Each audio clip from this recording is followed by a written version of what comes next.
Welcome to my YouTube channel.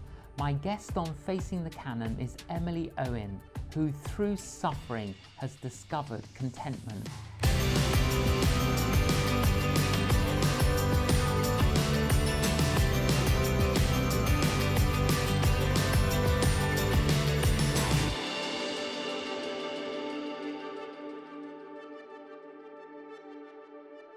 Emily Owen, welcome to Facing the Canon. Thank you. It's lovely to be here.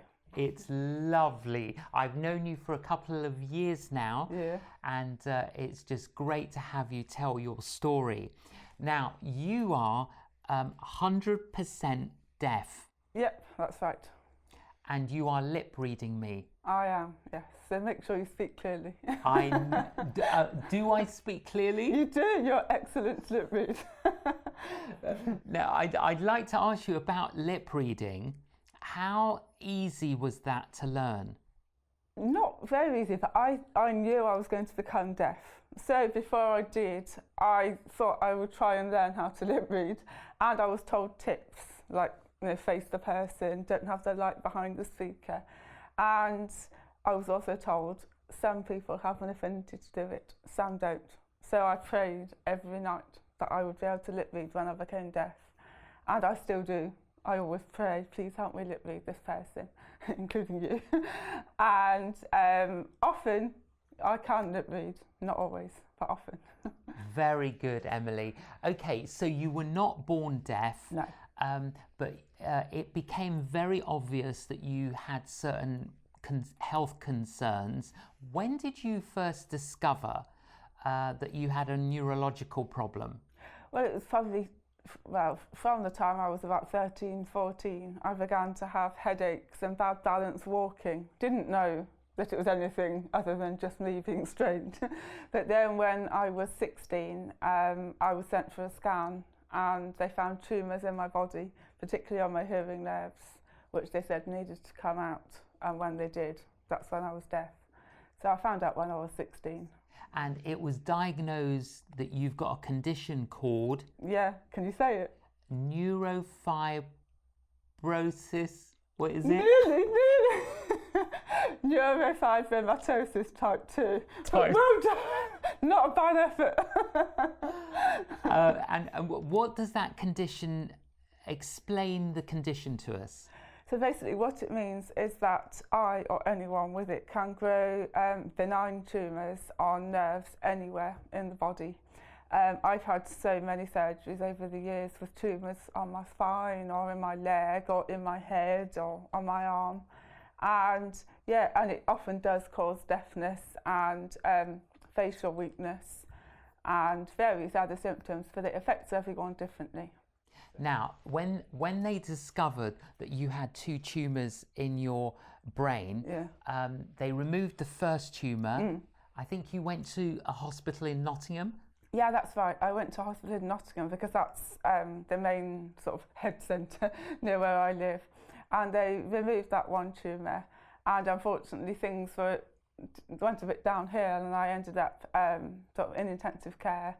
And my parents were asked permission to switch off my life support machine. And obviously they didn't switch off the machine in the end. But then I had a lot of rehabilitation to get myself walking, talking, eating. And then I did manage to get sort of back going again. Following that operation, you lost the hearing in one ear. Yeah, that's right. And then later on, the doctors basically said to you they have to operate on the other ear and remove the tumour. Yeah. And if that meant you would lose your hearing. Yes. Or if you didn't have the operation, you'd lose your lose life. My life. Yeah, they actually said that in so many words: your hearing or your life. You've got to lose one of them. And it never actually occurred to me to say, well, I'll lose my life then. So I had to have the operation, which took my hearing. Yeah. So from the day they told you that you would have to have the operation to when you did have the operation, how many days? It's hard. It wasn't all that long, but I mean, it would have been months. It wasn't sort of like you're having the operation next week. It was probably 3 or 4 months when they said, between when they said you need the surgery and when I had the surgery. So during that time, you knew that you were going to lose your hearing completely. Yeah. So what did you immerse yourself in prior to that? I had a sort of a bucket list, and I think it's okay to call it a bucket list because my hearing was going to die. So it was a bucket list of things I would want to do. Things like going to a concert. I mean, music was huge in my life, so a lot of the things I wanted to do revolved around music.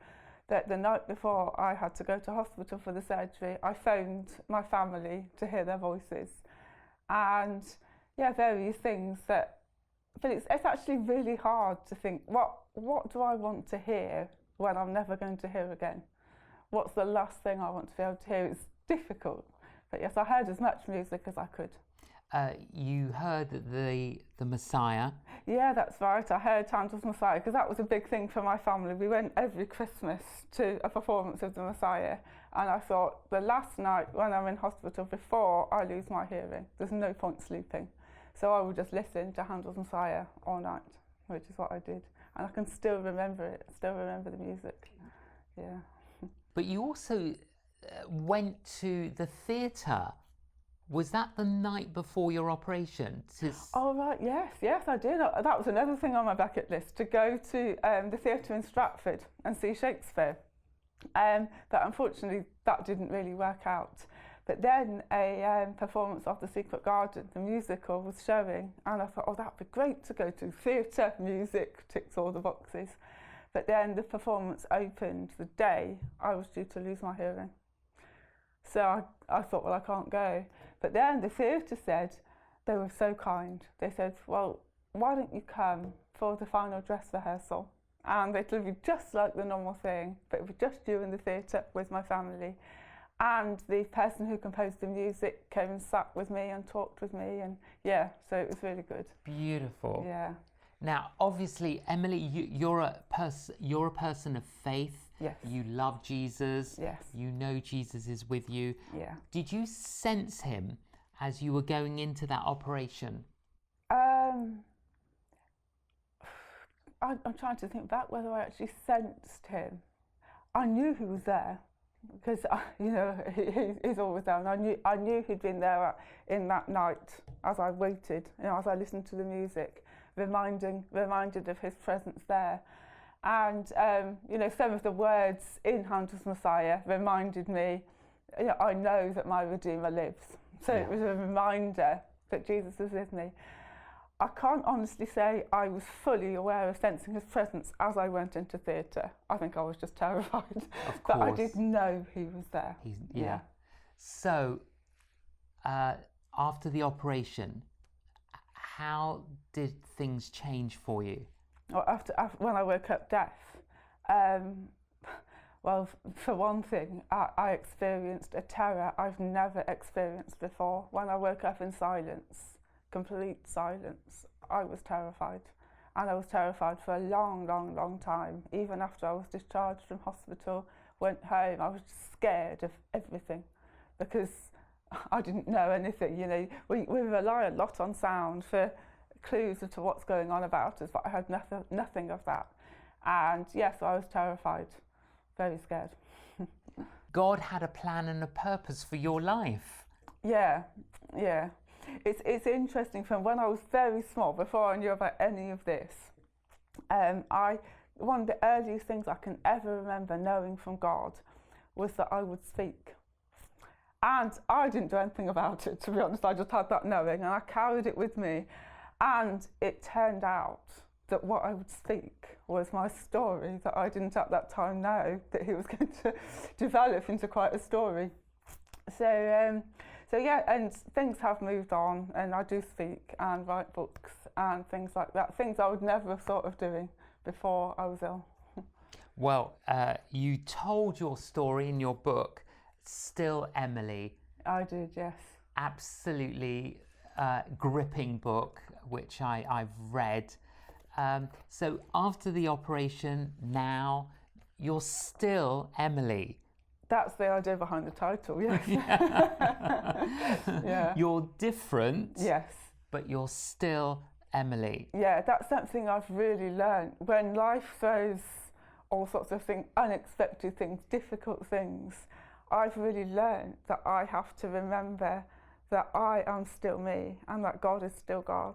And when things are, going pear-shaped, and to be honest, many things in my life go pear-shaped, but God is always there and I am always me. So that is something I really try and hold on to. During your life, during all of these operations, how many operations have you had? How many? Over 20. Over 20. Yeah, I can't remember. Yeah. And you still have tumours growing? Yes, I do. I still have to go for a scan every year to see whether the tumours are behaving themselves and not growing or beginning to grow. Do you sometimes say to God, God, what are you up to? Why don't you stop this? No, I don't actually. I did. I remember one time, fairly early on in my diagnosis, that after I was so ill and when I was realising life wasn't going to be what I thought it would be, I did sort of say, why? This is to God. I said, why? And an immediate bounce back came. Well, why not? Actually, I think I actually said, why me? And why not me? And I thought, that's true, actually. And I think God was really teaching me a lesson there, that I can always say, well, but why not me? Because I can get very caught up, well, it's not fair, why me? But actually, why not me? I'm nothing special. And I do think learning to find God in the why. I'm not trying to say never ask why, I ask why a lot, but finding God in that and finding that He is the answer to all my whys. But during, post this, since the operations, since you losing your hearing, you've actually found a new voice. Yeah. You mean with writing? With writing. So, for example, you started writing these 30 Days with Mary, and this is your new one, isn't it? Yes, that's just come out last week. 30 Days with Ruth. Yes. See, you've started. How did this start? Well, that actually started in hospital. Much of my life involves hospital, and it was 1 year just before Advent, and I was feeling, not that God wasn't there, but I was feeling kind of distant from Him, and I wanted to get back close. And I can remember thinking, I just wish there was an Advent book that I could read that would be engaging and challenging and draw me close to God. And I thought, for all my times in the bookshops, I've never actually seen what I've got in mind. And God said to me, I know He said it to me, He said, well, you better write the book you've got in mind then. So I was discharged from hospital, still a bit wobbly, needed to recuperate. And I wrote that as I recuperated. And then more came. So that's how it started. But you obviously have a voice, as I said. You've got a gift in articulating things through suffering and pain. What would you say are the main lessons or truths that you've discovered since losing your hearing? Well, one thing I've discovered is, because when you're deaf, social situations are quite tricky because you can't hear the conversation, you don't know what's going on. And I've learnt to have God as my +1. At events, God is right there with me as my +1. And I've really learnt to lean on Him and draw on Him in those times when I feel so unconfident. He's there with me saying, come on, we can do this together. I've never heard that before, Emily. God is my +1. Me neither, actually. but actually, that's what it should be like. Yeah. All the time. Yes, that's what it is like. But that's the first time I've articulated it. So yes, that's what it is like. That wherever you go, God is your +1. Yeah. And the truth is that His presence lives in us. Yes, exactly. Which enables us to be his children. Yes. And another thing that I think I've learnt, not necessarily through losing my hearing, but probably because of losing my hearing and the subsequent struggles, I've learnt to turn to the Bible much more. I mean, I grew up in a Christian home, so Bible's always been central. But now I sort of read it, I don't know, differently. And verses really speak to me that didn't so much before. So, for example, Colossians 3, my life is hidden with Christ in God. That is a verse I hold on to all the time. Actually, my life is safe because he's right round me. He's my +1 right round me. Yeah. So questions like, how can we believe in a God of love when there's so much suffering in the world? When you have personally experienced so much suffering, how do you answer that question? Well, I can only answer it personally. I can't tell anybody else to take these things on themselves. But for me, how can I not believe in a God of love? I mean, take that away as well as everything else. How on earth will I cope? Sometimes the only thing that I can keep going is knowing that my +1 loves me. And I think people who manage to do tough journeys without faith, I have no idea how they do it. Yeah. What would you say, Emily, to any of our viewers, anyone listening today? They're battling with ill health, very fearful about maybe what's happening, maybe a diagnosis that's quite scary. What would you say to them? Well, one thing, don't feel you need to pretend it's not scary. And don't feel you need to not say to God, this is really hard. Because I say that to God, that kind of thing, it's hard. We don't have to pretend. I mean, I've come across people who sometimes feel they need to say, everything's fine because God is alive. And yes, God is alive. And in one sense, everything is fine because he's alive, but it's still tough. So I would say, give yourself space to acknowledge that is difficult. I would say, take a day at a time. I know it's a cliche, but actually, if I can get through today, then well done. If I can get through the next hour, then well done. If I can get through the next minute, then well done. I mean, sometimes I've literally broken it down to a minute. Get through this minute. Get through this minute. And take it slowly. Don't try and encompass the whole situation because it's too big. You need to just maybe give yourself space. Persevere and trust. Yes, and trust. And trust. Yeah. What prompted you to keep a diary?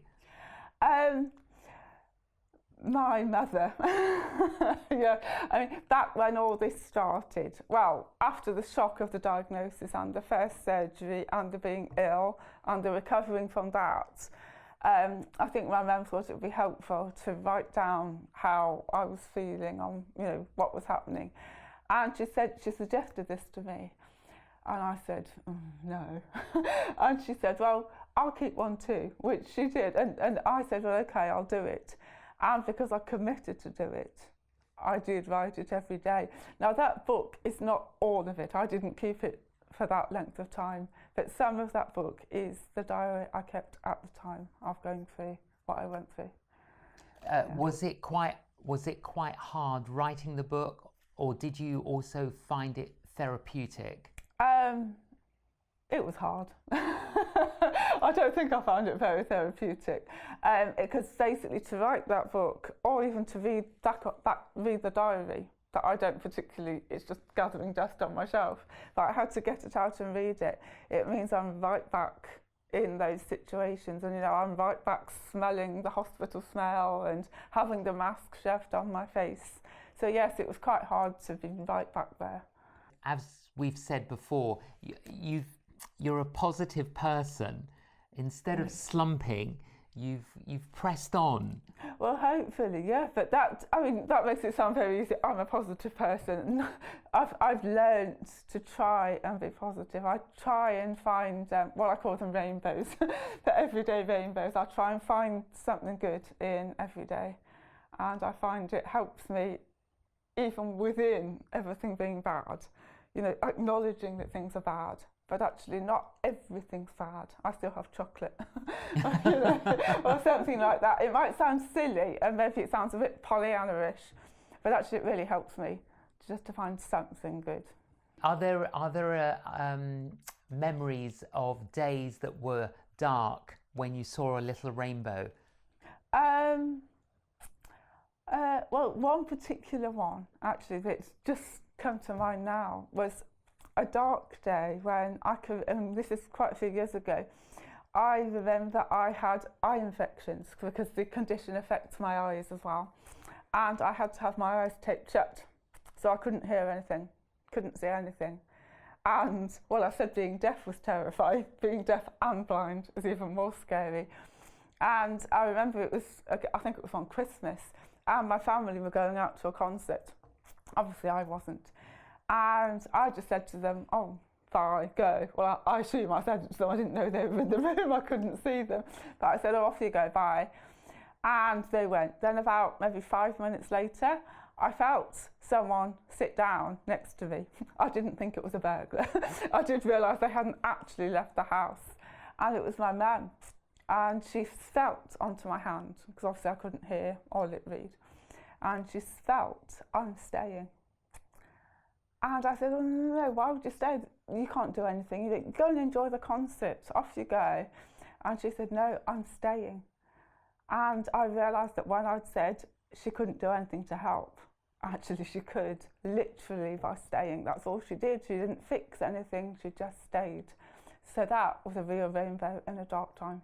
Yeah, being present. Being present, yeah. Yeah. So rather than you feeling totally isolated, alone, yeah, it was a tangible expression. Yes.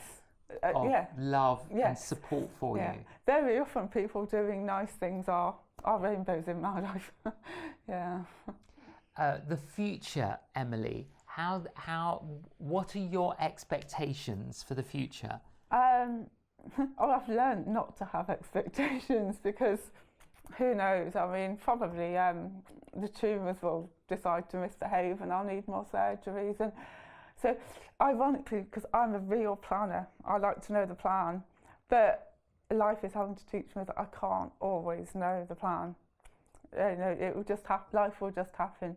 But you've mentioned I write books. Perhaps Yes. I'll write more books. More speaking. I like speaking at different events. So yes, hopefully, you know, if God lets me, more writing and speaking would be great. So tell us more about your speaking. What kind of places do you go to? Well, anything with conferences or churches or anywhere that asks me, really, or sometimes at schools, education and places, things like that. And because I've got quite a broad story, it can apply in many, many situations. So if I speak at a medical conference, obviously I talk quite a lot about the medical side of things. If I'm taking, for example, a lesson in a school, I might talk about the ethics, for example, of turning off my life support machine or not. Or if I'm speaking in a church, I might give my testimony or speak on a Bible passage, whatever they want, really. What would you say to the church leaders regarding those who have disabilities? Well, see, that's really, really broad, because those who have disabilities, everyone will have a different need, different experience. I would say make time for them, actually, for us. I don't mean them, for us. Sure. Make time and you know, take time to find out what we actually need, rather than what people think we need. You know, because often there are big assumptions are made. But also, I would say to church leaders, be kind to yourself about it, because I know from somebody who wasn't disabled, who is now disabled, if I look back, I wouldn't have known what to do if I met someone like me. I don't expect church leaders to know, but I would say be open to learn, be open to learning. And I would also say I'm praying for you because it's a really hard job and it's impossible to get it exactly right. But, sure. Yeah. And there are many people who are struggling with all sorts of ailments and disabilities. Yes. And we need to be more compassionate and gracious, patient and accommodating. Well, we all need to do that. But one thing actually saying about church is how church has gone online, hasn't it, during the last year? And that is great for disabled people. So for example, for myself, I'm able to access church with subtitles, which is amazing for me. And other disabled people who literally cannot leave their homes are suddenly now able to attend church because it's online. But there's a worry from what I can see on Twitter and things. There's a bit of a worry that as we go back to normal, churches might forget their online congregation. So I would say just be aware of not cutting all ties and going back to what it was. A verse has come to mind, Emily, that describes you. The Apostle Paul said, "I have learned to be content in all circumstances." And I think that's a great description of you. But yeah, I think the key word for me in that verse is learned. It didn't just happen. He didn't just say, "Oh yeah, hey, I'm happy, I'm content, everything's great." He actually learned to find contentment. And on the basis of that, I decided I will learn that I will find contentment. And I still do try. Well, I think you have learned to be content, and you're an inspiration, Emily, to me and my wife, Killy, and I know to many other people. And we pray God's grace for you and your family in this next season of your lives. And we really pray that God will be merciful to you and put his healing balm upon you. Thank you. So that you don't have any more tumours. Thank you. But thank you so much for sharing your story with us. Oh, it's my pleasure. Thank you for having me. Wasn't that amazing? Wasn't that inspiring? Well, truly heartwarming. If you are in any way battling with anything, lean on the Lord. Take some encouragement from Emily's story and Emily's journey, and keep persevering. Thank you so much for joining us on Facing the Canon.